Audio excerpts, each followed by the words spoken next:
Welcome to Black and Gold Today, brought to you by Cadillac of New Orleans. I'm Rachel Whittaker. The Saints' last week at the Greenbrier includes practices with the Patriots Wednesday and Thursday. So, joining me on their day off today is Saints beat writer Evan Woodbery. Well, Evan, nothing like having the Super Bowl champs coming in for a joint practice, huh?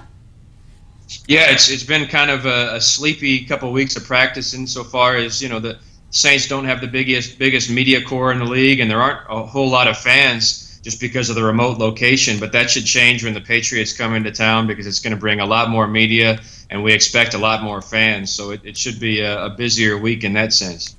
Absolutely, getting ready as well for their preseason game on Saturday here in New Orleans. Now, C.J. Spillers reported arthroscopic knee surgery on Friday. That kind of explains why he didn't play at all on Thursday in Baltimore, or in the black and gold scrimmage for that matter. So the Saints surely hope this isn't serious, since they signed him for his big play burst in both the run and pass game, Evan.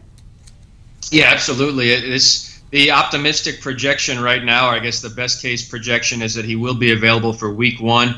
But when it's a knee injury, you're never 100% sure. So, if he is back in week 1 and doesn't miss any time, it's not that big a deal. But I think potentially if he were to miss any of the regular season, it is a big deal, just because, he was one of the pieces of the puzzle that they thought would collectively replace some of the production lost by Jimmy Graham and Kenny Stills that they lost during the offseason. The Saints certainly have some talent, of course. We know at running back. We saw Kyrie Robinson have a really good first preseason game, and of course Mark Ingram as well. We'll get to see him more. So shocking that Sean Payton said next question when asked about Spiller and his surgery. So not surprising at all. But Evan, as for the quarterbacks who played on Thursday, I thought Ryan Griffin looked awesome in relief of Luke McCown, getting Kyrie Robinson involved with his 21-yard touchdown catch in that 2-minute drill near halftime. So your thoughts if Griffin could jump ahead of McCown at backup quarterback? I mean, I know, again, only one preseason game, but your thoughts? No, I agree with you. I thought he looked great.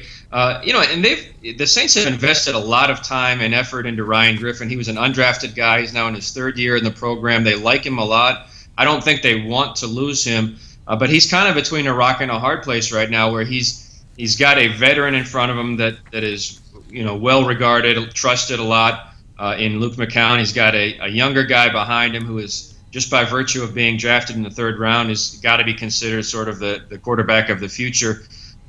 So he's kind of in between those two. I absolutely believe that Ryan Griffin can be an effective NFL quarterback.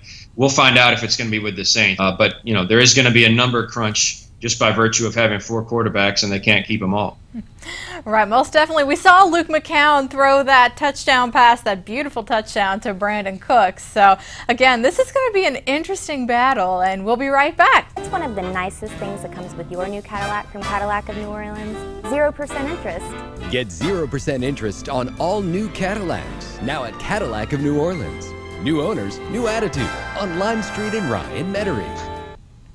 Welcome back. Well, Evan, the Saints have integrated 2 other sports into special teams practices lately, with the volleyball drill last week and boxing gloves on Sunday for the punt returners. So tell us about the inspirations behind those ideas. Yeah, they're both kind of creative Sean Payton ideas. I thought it was notable, if you looked at the Thursday night's game, the final kickoff with 2 seconds left in the 4th quarter almost perfectly recreated one of those situations they were using the volleyball with, which is when the ball is coming right near the out of bounds line, the kicker wants, or the returner wants to straddle that line, have 1 foot out of bounds when he touches the ball. Thus, the ball goes to the 40-yard line. No time runs off the clock.